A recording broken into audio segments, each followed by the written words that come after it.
Boa noite a todos. O aborto, portanto, é o tema que iremos refletir nesta noite. Em realidade, o material de referência foi retirado do estudo sistematizado da doutrina espírita em uma das aulas que trata sobre a lei de reprodução. Hoje, sem nenhuma dúvida, o maior crime que se comete na sociedade humana é o crime do aborto. E é um crime que é hediondo por várias razões. O primeiro ponto é que a vítima não tem como se defender.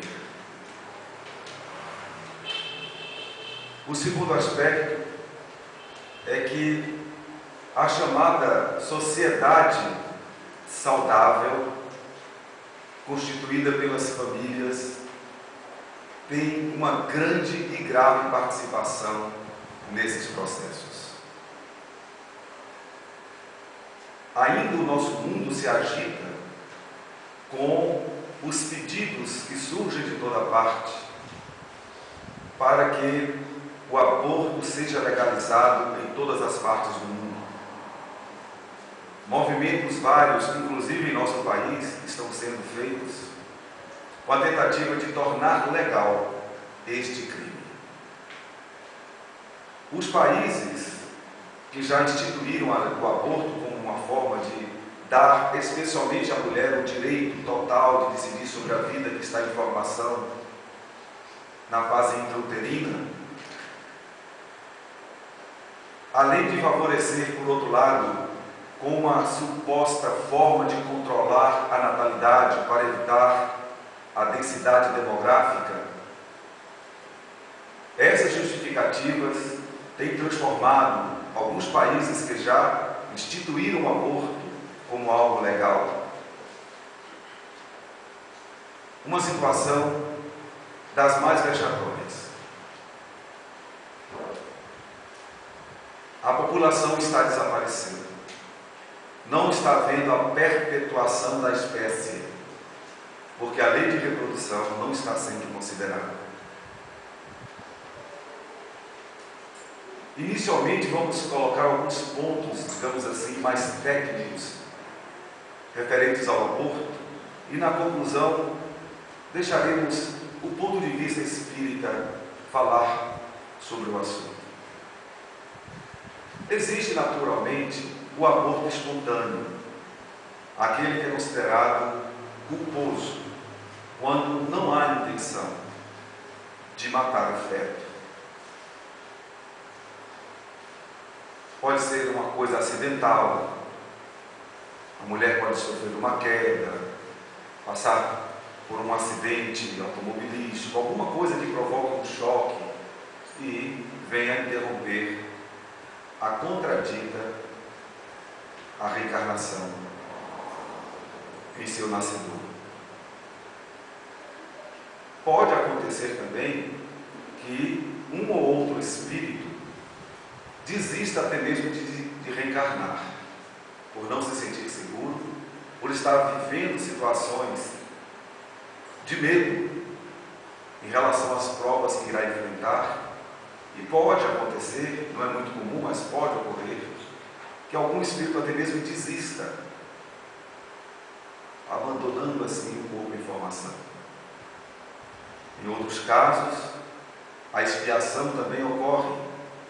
Pessoas que já praticaram abortos em outras encarnações deterioram de tal forma os tecidos perispirituais que não conseguem formar um corpo consistente. E embora a tentativa seja muitas vezes sincera, porém por expiação, por uma consequência natural do ato cometido, a vida não se forma. É expiação para o espírito abortista, é expiação também para os pais, que de uma forma direta ou indireta também se envolveram no processo em outras encarnações, provavelmente. Mas existe o aborto delituoso, aquele em que há a intenção de matar. Nós destacamos aqui 3 grandes erros ao se propor o aborto para solucionar, sabe-se lá, que tipo de problema. Um dos erros é a interrupção da lei do progresso, já que todos os espíritos estamos fadados a alcançarmos a perfeição.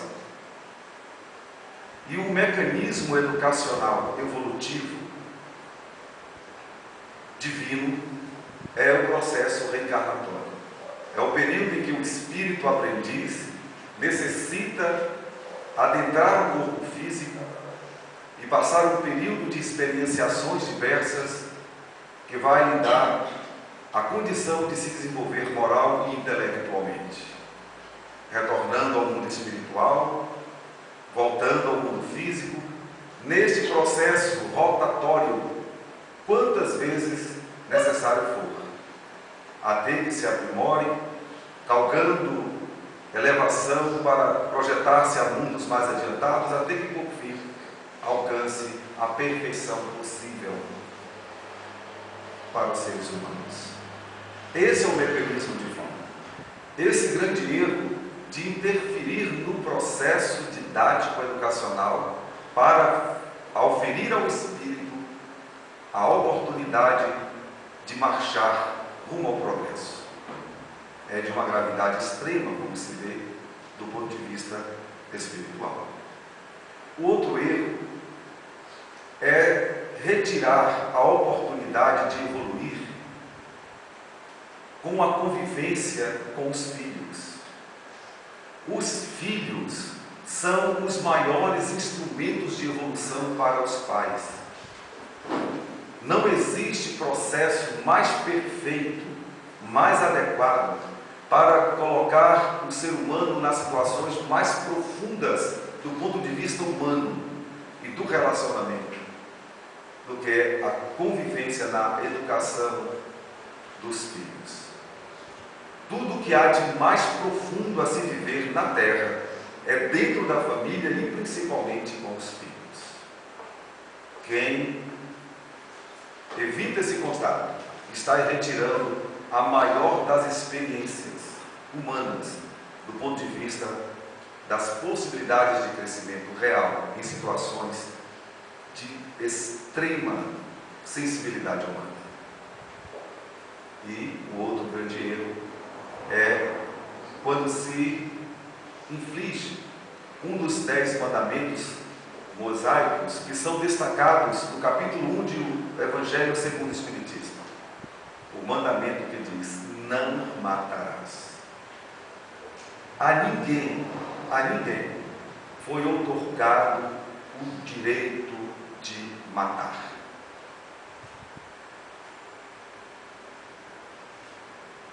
Dentro do aborto criminoso, delituoso, nós vamos citar aqui o aborto por vaidade. Uma das causas alegadas, especialmente pelas mulheres, infelizmente, que se destacam na humanidade sempre pela sensibilidade própria do instinto maternal, que as diferencia de todos os seres existentes no mundo. Mas quando a mulher se permite a anulação do instinto maternal e por vaidade, por considerar que a gestação e seus efeitos fisiológicos poderão destoar a sua aparência física, modificando a sua estética e com isso retirando-lhes o cartão de visita com o qual se apresenta nos ambientes hipócritas da sociedade. Injustificável, mas existe esse motivo. Um outro motivo, que é muito mais amplo, porque envolve as nações de um modo geral, é o motivo econômico. Os países que estabeleceram o aborto afirmam que este é um meio de fazer o controle da população, da natalidade, considerando que uma população menor vai permitir uma melhor distribuição de renda, portanto, menos pobreza, menos miséria. É abominável, do ponto de vista ético, pensar assim, mas, infelizmente, é algo que domina uma grandiosa parte da população do nosso mundo. E, em termos particulares, algumas famílias também, que têm uma renda razoável, digna, pensam da mesma forma. Vamos ter menos filhos para sobrar mais, para usufruirmos de um conforto maior. É o princípio do egoísmo anulando a possibilidade da expansão da vida. E ainda o outro, mais terrível, que é o preconceito social. É aquele momento em que normalmente uma jovem engravida, geralmente de alguém que não tem a menor responsabilidade em dar cumprimento aos deveres paternais. Como o mundo está cheio de homens que se configuram em verdadeiros canalhas quando abstêm-se de assumirem a paternidade digna. Se vê o quadro de uma jovem abandonada pelo parceiro covarde, a família que pensa na sociedade, na parte hipócrita da sociedade, e resolve que será uma vergonha levar adiante uma gravidez em alguém que não tem um parceiro para apresentar-se como marido. E simplesmente isso faz com que muitas famílias insuflem essas jovens a prática do aborto, para lavar a honra, para que não haja a vergonha de uma mãe solteira dentro daquele lar. São incontáveis os casos de famílias que reúnem recursos financeiros para pagarem abortos clandestinos, evitando que a jovem se apresente com o filho sem a presença do pai ao seu lado. Esse tem sido o maior crime cometido pela sociedade. Porque quem está fazendo isso não é um marginal excluído socialmente. É a família que se diz a nata da sociedade, que se diz o alicerce, a célula mãe da sociedade. É lógico que o mundo não está observando esse crime como coisa hedionda, sequer como falta leve, mas não tenhamos dúvidas de que expiações dolorosas nos aguardam ainda neste planeta, até o período de transição final, quando a Terra deixará de ser definitivamente um mundo de provas e expiações, para adentrar na escala dos mundos, na categoria de mundo de regeneração. Não vamos nos sentir surpresos com futuras e imediatas reencarnações onde o seio da sociedade enfrentará as expiações mais atrozes, não como castigo divino, mas como uma consequência natural do ato insano que se pratica em nome do preconceito social, das razões econômicas ou da própria vaidade desvairada. Vai ter um custo muito alto, já está tendo um custo muito alto. Não passará em vão, não tenhamos dúvidas disso.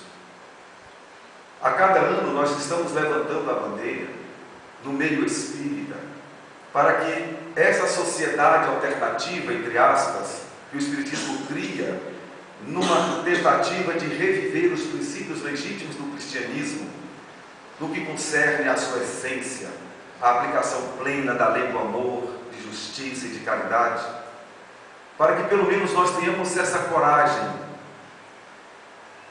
de nos colocarmos contrariamente a esta posição.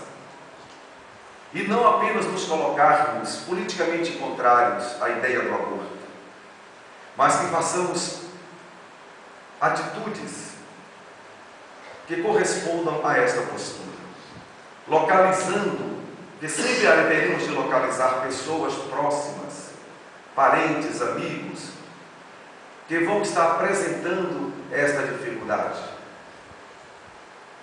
E quando percebermos isso, vamos nos colocar frontalmente para ajudar as pessoas que estejam passando por esse tipo de dificuldade.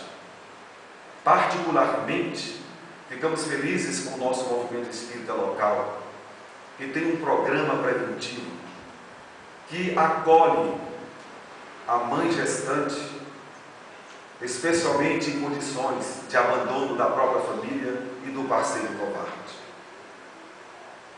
E é importante que a gente compreenda que o engajamento numa luta como esta talvez seja o que há de mais nobre a se fazer dentro da própria sociedade, porque esse crime está sendo cometido todos os dias, aos borbotões.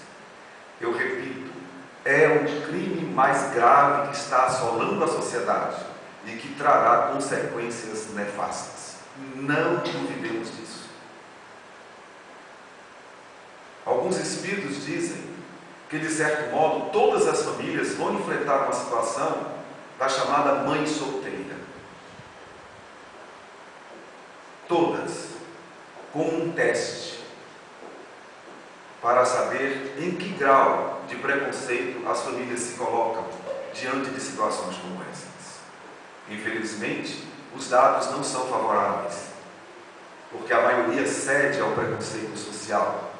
A opinião pública, quase sempre tomada de grande dose de maledicência e de hipocrisia, como já dissemos, prefere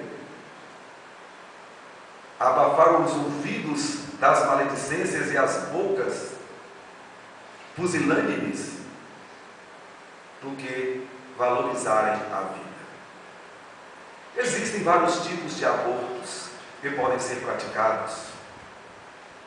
Existe o aborto terapêutico, que assim pode ser considerado como a única possibilidade de se admitir o aborto.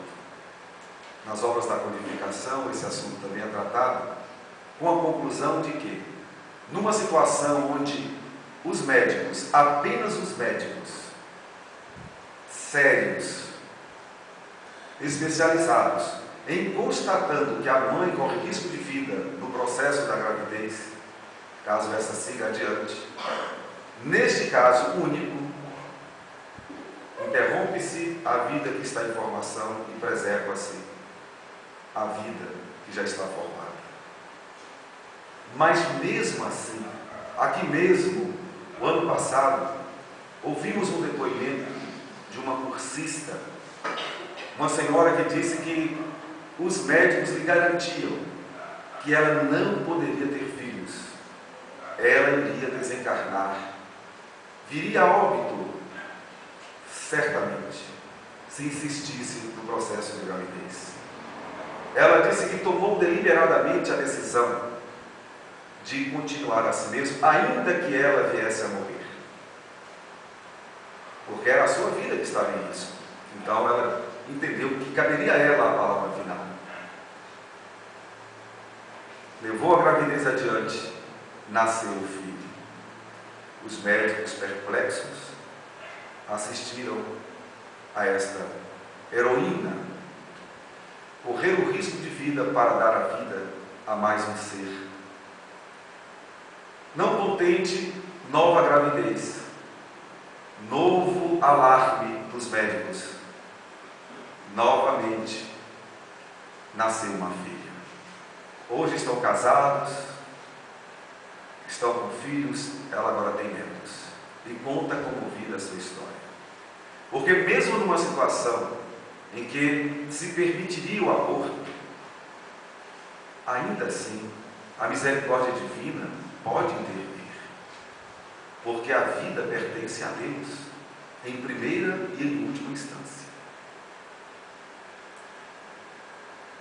O que não pode acontecer é nós fazermos de conta que não está acontecendo nada.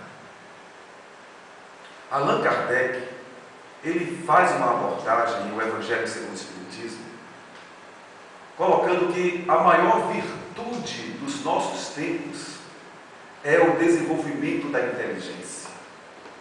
E o pior vício da nossa sociedade é a indiferença moral.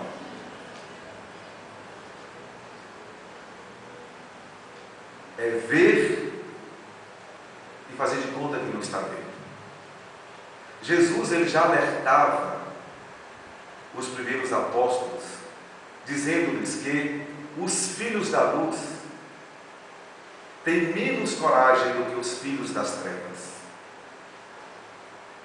Ou seja, as pessoas de bem, que assim se consideram, normalmente se apresentam covardemente diante dos ideais que dizem acreditar. Não lutam pela vida, não lutam pelo bem, não lutam pela dignidade humana. Acomodam-se apenas em se dizerem neutros, em não fazerem o mal, o que não é suficiente, segundo as questões 100 a 113 de O Livro dos Espíritos, quando nos apresenta a escala espírita. Os trevosos, assim representados, pelas pessoas que acreditam no desamor, que acreditam na ambição, que acreditam na cupidez, que exaltam o orgulho e aplicam a lei do mais forte num clima de selvageria brutal, em meio a tanta inteligência e a tanta tecnologia. Sem dúvida, as pessoas desprovidas de projetos nobres se apresentam com muito mais coragem nos seus desideratos do que aqueles que nos dizemos pessoas do bem. E cada vez mais nos trancamos dentro de casa, com medo de enfrentar o mal que campeia livremente mundo afora. E esse assunto merece uma reflexão urgente de todos aqueles que se dizem cristãos, especialmente cristãos espíritas. Vamos localizar cuidadosamente, que nós vamos perceber que alguém nesse momento, muito próximo a nós, está pensando em abortar. E vamos nos apresentar, vamos dar apoio, mesmo porque o mundo espiritual está nos dizendo que as heroínas do mundo moderno são as moças, as mulheres jovens que enfrentam o desdém dos parceiros, que as abandonam, a falta de apoio da família, até o incentivo da família para a prática do amor, para evitar a famosa desonra. Passam por cima de todos esses contratempos e dizem: o filho vai nascer. São as heroínas dos dias modernos. São vistas pelo mundo espiritual como as verdadeiras deusas da nobreza e da santidade, que enfrentam a hipocrisia social de frente para garantir o direito à vida. Existe também o aborto eugênico, aquele tipo de aborto onde, uma vez constatada pela medicina fetal, que está muito crescente a cada ano, que um feto apresenta deformidades e doenças congênitas incuráveis trarão uma vida de dissabores e muitas vezes uma vida de curta duração, como os bebês anacéfalos, que no máximo vivem, quando nascem, uma semana. Há um procedimento jurídico, em parceria com a família, com os médicos, que permite uma situação de aborto para casos como esse. Mas nós temos que destacar aqui que há um movimento católico liderado por algumas freiras do interior de São Paulo, de Minas Gerais, em que elas, no anonimato, trabalham para darem apoio moral, apoio espiritual e mesmo financeiro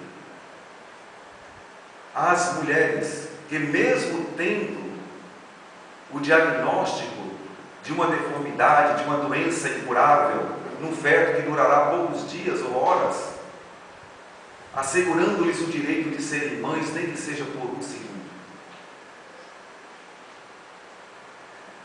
deixando que a vida prossiga o tempo que necessário for, sem interrupção. É vida, não importa que será de um segundo ou de 100 anos. Alguém, algum espírito, precisará daquele corpo, precisará daqueles momentos, daquelas horas, para a recomposição de perispíritos danificados, até mesmo por atitudes abortivas cometidas de forma criminosa em outras encarnações. Tivemos aqui mesmo este ano, o ano passado, melhor dizendo, um dos casos mais peculiares de aproveitamento da reencarnação. Uma amiga nossa aqui no centro, grávida, já que seria o terceiro ou quarto filho, preparando-se para receber com toda alegria, eis que houve o aborto espontâneo, o natural. Ela entrou em choque, sofreu e procurou o tratamento espiritual da nossa casa, tentando entender o que tinha acontecido. Estava tudo indo bem. O casal estava preparado. Por que então? O que teria acontecido? Seria um fugitivo, um espírito com medo das provas? Estava inseguro em relação à convivência familiar? Era algum inimigo do passado que desistiu com medo da animosidade crescente que poderia se dar se a reconciliação não se confirmasse ao longo da reencarnação? Questionamentos assim. Depois de alguns momentos de observação, o resultado trazido pela espiritualidade sobre aquele fato foi o seguinte: aquele espírito que estava a convir, ele era um espírito ovoide. Quem já leu as obras do espírito André Luiz deve se lembrar. É aquele espírito que vai deformando de tal maneira o seu perispírito por atitudes insanas, acumuladas e recalcitrantes, que chega a um ponto que ele não tem mais nem a forma humana. Não consegue constituir um corpo normal para dar encaminhamento à reencarnação, atendendo à grandiosa lei do progresso. Esses espíritos são conduzidos a reencarnações compulsórias pelos espíritos cientistas técnicos da reencarnação, porque não tem mais a consciência para deliberarem uma programação reencarnatória de forma consciente. Mas eles precisam de alguns meses, algumas semanas, se for o caso, de readaptação no útero materno para a reconstituição do perispírito. Além das intervenções feitas no mundo espiritual, essa intervenção de adaptação no útero é das mais importantes para a reconstituição, a fim de que um dia esse espírito possa ter uma encarnação normal, com o seu corpo pleno. E aí a notícia que nos chegou foi exatamente essa: que ela fez uma das maiores caridades durante aquelas semanas que recebeu aquele espírito, que não tinha condição de formar um corpo normal, mas que após aquela intervenção, provavelmente numa próxima tentativa, ainda que trazendo algumas deformidades perispirituais a serem percebidas no corpo físico, mas ele teria a chance de reencarnar finalmente e começar todo um processo de quitação de débitos, de crimes hediondos perpetrados ao longo de várias existências. Ficamos felizes com a notícia e a mãe se recompôs. Se sentiu feliz de ter sido um instrumento para receber um espírito nessas condições, que precisava apenas de algumas semanas para retomar o seu processo evolutivo. As razões são inúmeras. e merecem investigações cuidadosas antes de qualquer julgamento, de qualquer precipitação. Existe também aquele aborto, chamado aborto jurídico, onde, no caso do Brasil e em muitos países, se permite que se pratique o aborto quando a mulher foi vítima de estupro. A decisão da família, com autorização de um juiz, é o suficiente para que um médico, de forma natural, nas clínicas convencionais, pratique o aborto. Mas ainda aí cabe uma reflexão. Ainda que a vida surja por um caminho tortuoso, como espíritas e cristãos, deveríamos usar a lei que nos protege nessa circunstância para assegurar a morte de um espírito que certamente aproveitaria o processo reencarnatório dentro do mecanismo divino que já colocamos, porque existem também movimentos, inclusive, de freiras católicas, temos que destacar bem isso, que incentivam pessoas que foram vítimas de estupro a não matarem, a não punirem a vida que está chegando. Fazem um trabalho discreto, anônimo, até para evitar a exposição e futuros bullying, futuros processos de exclusão dessa sociedade hipócrita que ainda insiste em se dizer digna, vestindo ou travestindo a capa da pureza moral. E elas têm uma referência que nos mostra que as mulheres que foram vítimas de estupro, que engravidaram por essa via e que tiveram seus filhos, estão extremamente felizes e realizadas com os filhos que receberam.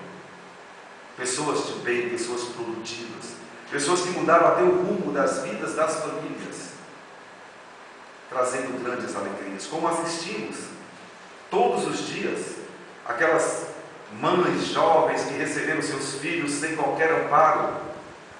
Depois de algum tempo, o filho, a criança, o jovem, passa a ser o ponto de equilíbrio de toda a família, trazendo alegrias indescritíveis. Nós todos estamos sendo convidados gravemente a nos posicionarmos, a não nos acovardarmos e ajudarmos as pessoas que queiram levar adiante todo e qualquer tipo de gravidez que garanta o direito à vida, que é o maior direito da Constituição de qualquer país. Aqueles países que adotaram o aborto, o controle da natalidade, como já citamos aqui outro dia, Portugal está com um grave problema, o Japão está com um grave problema, toda a Europa está com um grave problema, Singapura, estão fadados a desaparecerem. Desde os textos do Antigo Testamento, quando se dizia, crescei e multiplicai-vos. Que importa se a vida que virá se sentará num trono de uma mansão qualquer, ou se virá num gravado de dor, numa tapera, num bangalô? Que importa? Ainda esta semana, uma pessoa me deu um depoimento e encontrou uma família aqui em nossa região em extrema pobreza, em estado de total miséria, melhor dizendo. Está mobilizando recursos para atenuar os problemas da família, a casa para cair, falta alimento, falta roupa, tudo, doença acumulando, enfim. Mas ela diz o seguinte, é um quadro de penúria que temos que ajudar. Porém, disse-nos o seguinte, eu nunca vi pessoas tão felizes, tão de bem com a vida, quanto as pessoas que fazem parte dessa família. Demonstrando que não é dinheiro, não é conforto material, não é tecnologia acessível que vai fazer alguém feliz. Como diria a canção, não é só casa e comida que faz uma mulher feliz. Os valores humanos, muitas vezes, ficam abafados pelo excesso do consumismo. As pessoas estão tão desviadas no fascínio dos transtornos obsessivos compulsivos, do ter, que esquecem completamente do ser, isolam-se em suas emoções, transformando-se em crisálidas patéticas, que pensam que estão vivendo, mas não passam de vegetais com a forma de ser humano. Quem disse que só quem tem vida confortável material é humano e é feliz? Busque os países chamados de primeiro mundo, verifique as estatísticas dos 10 países mais ricos do mundo dos últimos 100 anos. E o que se verifica, nesses países, são os maiores os índices de depressão, de tédio, de suicídio e de entrega às drogas, pelas angústias do vazio existencial. Nos países onde poucos são os recursos financeiros para o conforto material, dentro daquilo que a sociedade constituiu como o ideal de vida, do ponto de vista estritamente do consumo, são os países onde os índices da alegria são os maiores. Inclusive o Brasil, nos lugares onde a pobreza física se estabelece de maneira patente, comprovando por todas as vias de que não é conforto material que vai dar alegria, que vai dar sentido à existência. Em O Livro dos Espíritos se pergunta: o que é mais difícil, a prova da riqueza ou a prova da pobreza? Os Espíritos disseram: é muito mais difícil a prova da riqueza, pelas facilidades, pelos arrastamentos.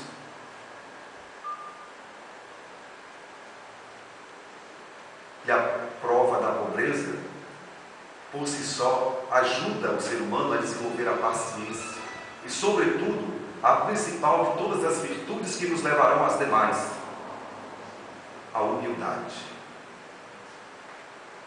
Então não vamos continuar com essa história de que precisamos conter a população, praticando inclusive aborto, para distribuir melhor a renda.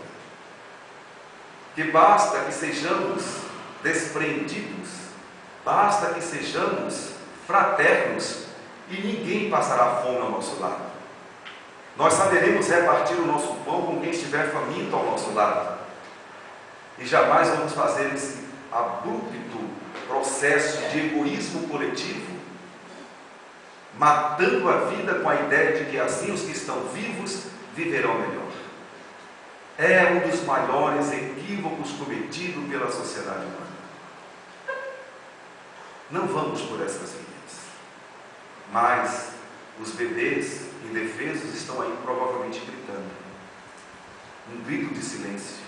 Porque no aborto, quando se faz a curetagem, por exemplo, se parte o feto ainda vivo em vários pedaços, é uma chacina. Depois vem com uma máquina de sucção e pega os dejetos e joga-se no lixo.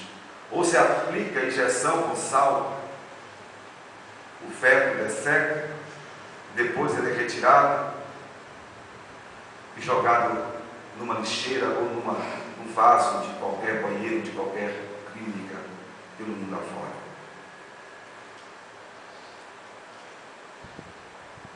A pergunta seria esta: os seres que precisam reencarnar não têm como se defender.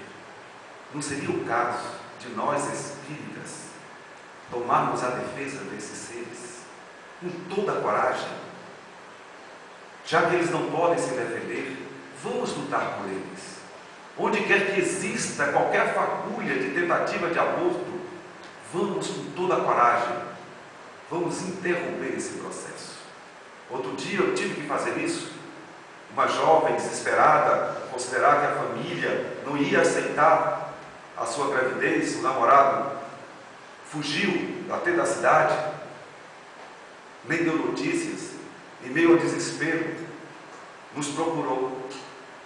Quando víamos que não estávamos conseguindo persuadi-la a continuar com a gravidez, mostrando o seu ato heróico e quanto ela receberia de apoio de todos nós aqui do movimento espírita local, cheguei ao extremo de dizer: então vamos fazer o seguinte, não mate, dê a criança para mim, mas não mate. Ao falar isso com a grande emoção do momento, esse assunto realmente nos comove por demais, ela se sensibilizou, nos abraçamos, choramos juntos. E eu fico feliz de ver que a criança está ali, correndo pelas ruas do mar. E vendo que hoje é a alegria de toda a família. Outro dia, passamos aqui aquele filme daquele médico inglês que era abortista e se tornou o maior combatedor do aborto no mundo. O Grito do Silêncio, onde ele filma o processo de aborto e o bebê fugindo dentro do útero para não ser espetado até que ele é atingido e grita. Dá para ver a sua expressão de grito, mas ninguém ouve. Mostramos esse filme em uma palestra lá no Centro Espírita da Fraternidade. Muitas pessoas se chocaram porque as cenas são fortes, saíram, não tem problema. Mas no dia seguinte, uma pessoa da cidade, que não é espírita, encontrou-se comigo e disse: Valfrido, eu vim aqui agradecer a vocês no Espiritismo. Falei: o que foi que houve? É que minha irmã estava grávida. Está grávida. O namorado a abandonou. E ela disse que vai matar o filho. E nós estamos querendo acolher. Ninguém quer isso. Todo mundo disse que vai dar apoio, mas mesmo assim ela está irredutível. Mas alguém aqui no centro, que a conhece, conversando sobre o assunto, pediu a ela que fosse ao centro e coincidiu que foi exatamente a palestra em que se mostrava o filme O Grito no Silêncio, em defesa da vida contra o aborto. E ao sair desta apresentação, ela chegou em casa chorando e disse à família: por favor, me ajude. Eu não quero matar. Isso nos dá uma alegria imensa de saber que pelo menos uma vida foi salva numa tentativa tão simples como as nossas aqui em nossas reuniões. E de repente não precisamos de fazer grandes coisas. Não precisamos nos transformar em grandes heróis da resistência. Basta que tenhamos a coragem de pedir às pessoas: não mate. Eu lhe ajudo, eu lhe apoio. Venha comigo, não mate. Está na hora de termos essa atitude, porque é crescente e preocupante. Esse crime hediondo chamado aborto. Muito obrigado a todos pela atenção. E que o Mestre Jesus nos abençoe, que os bons espíritos nos inspirem muito, e nos dê muita coragem para que sejamos defensores da vida, especialmente da vida fetal, que se considera indefesa. Se não formos nós, quem os defenderá? Obrigado a todos.